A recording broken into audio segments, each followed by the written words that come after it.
Permisi Mama.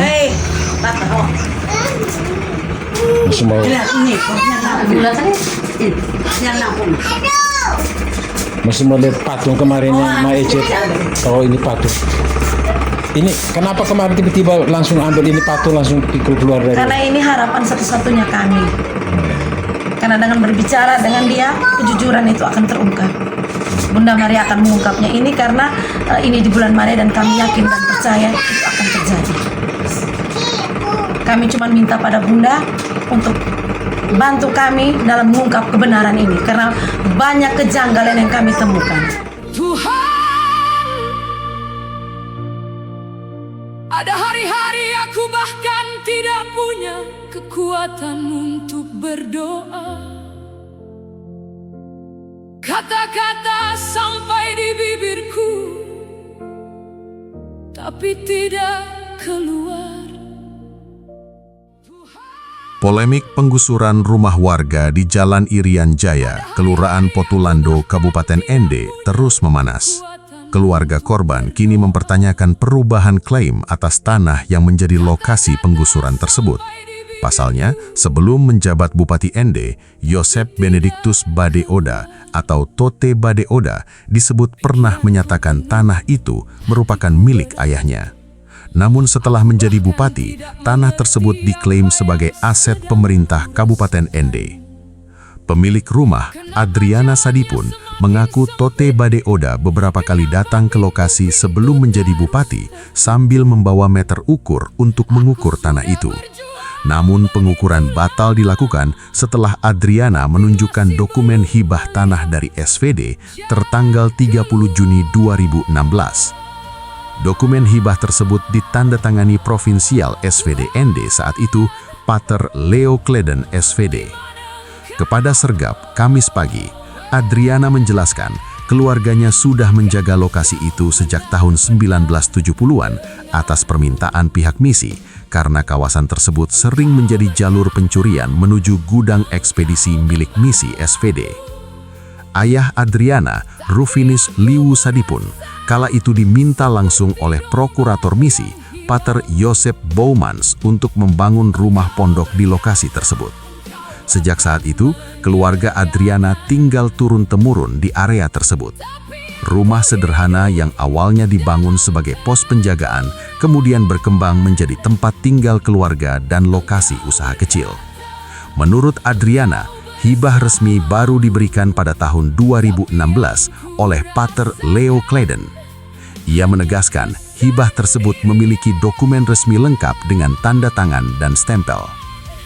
Adriana juga mengaku sempat menjelaskan langsung kepada Tote Badeoda bahwa tanah itu merupakan hibah resmi dari SVD.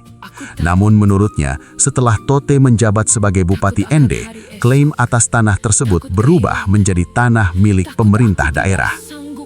Adriana turut membantah sejumlah alasan yang digunakan untuk mendukung klaim tersebut. Ia menyebut tanah yang pernah dipakai sebagai kantor desa sementara berada di lokasi berbeda, bukan di tanah yang kini digusur. Ia juga membantah klaim bahwa tanah tersebut pernah dibeli ayah Tote Badeoda seharga Rp25.000. Menurut Adriana, Leo Bango hanya pernah meminta izin menanam jagung dan sayuran di lahan kosong tersebut, bukan sebagai pemilik tanah. Selain itu, keluarga korban menyoroti sejumlah kejanggalan dalam proses klaim tanah oleh pemerintah daerah, termasuk perbedaan data sertifikat dan batas tanah. Adriana mengaku pihak keluarga bahkan telah mengecek langsung ke kantor pertanahan dan menemukan bahwa tanah tersebut tidak tercatat sebagaimana klaim pemerintah. Saat ini, keluarga korban bersama pihak SVD berencana menempuh jalur hukum untuk mempertahankan hak atas tanah tersebut.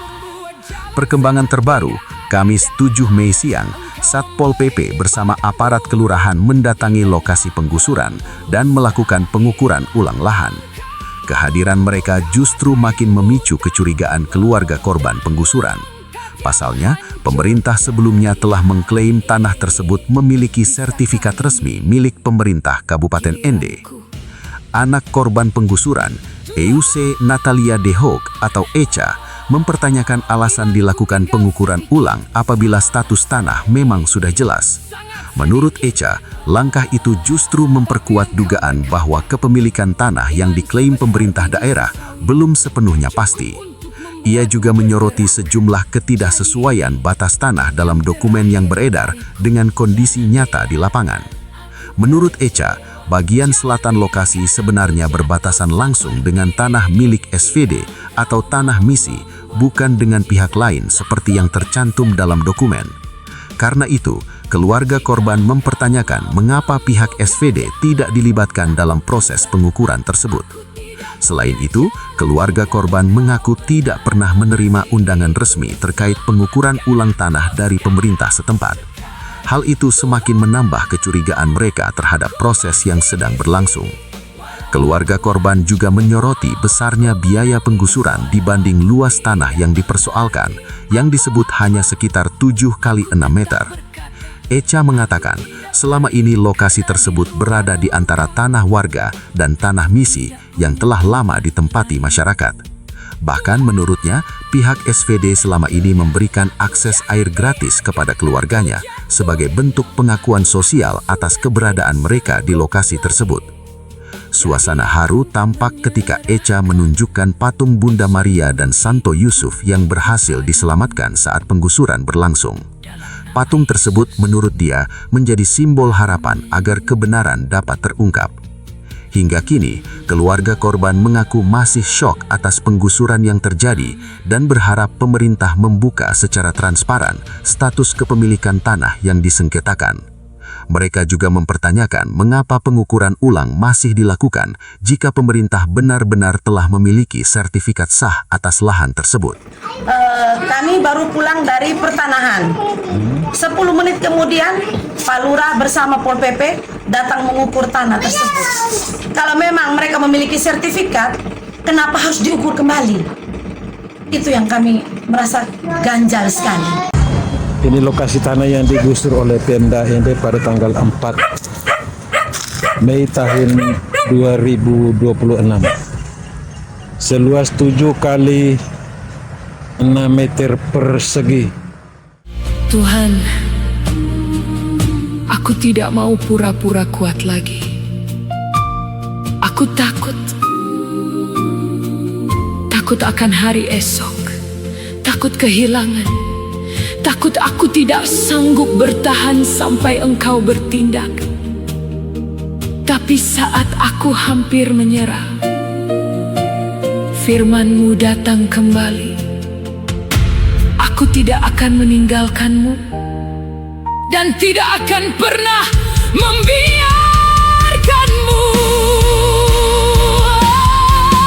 Tuhan, kalau Engkau benar tidak meninggalkan aku, kenapa aku tidak bisa merasakan-Mu?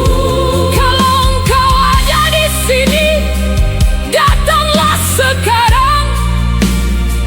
Aku tidak mau hanya dengar kesaksian orang lain. Aku butuh Engkau menjadi keselamatanku.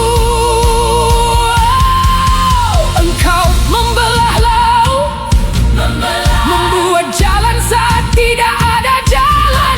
Engkau memberi di padang gurun, di tengah kemustahilan. Engkau membuka mata yang buta dan mengangkat yang hancur. Jadi hari ini, bisakah ini giliranku?